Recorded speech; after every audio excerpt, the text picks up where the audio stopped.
Hi friends, இன்னைக்கு சூப்பரான lunch box recipe தான் பார்க்க போகிறோம். இந்த ரெசிபி செஞ்சு கொடுத்து விட்டிங்கன்னா கண்டிப்பாக லஞ்ச் பாக்ஸ் காலியாக தான் வரும்.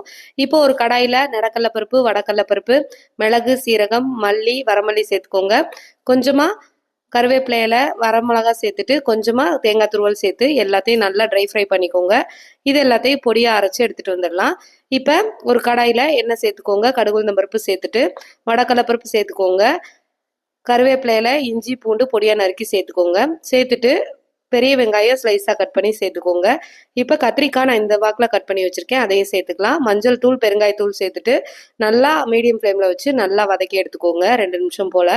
இப்போ நம்ம உப்பு சேர்த்துக்கலாம் தேவையான அளவு. சேர்த்துட்டு அதையும் நல்லா வதக்கி விட்டுட்டு நம்ம அரைச்சி வச்சுருக்க பொடியும் சேர்த்துக்கலாம். சேர்த்துட்டு கொஞ்சமாக தண்ணி சேர்த்து 1 நிமிஷம் போல் கொதிக்க விடுங்க. அவ்வளோதான், சாதம் ரெடி பண்ணி வச்சுருக்கோம். அதையும் சேர்த்து நல்லா கிளறி விட்டுடலாம்.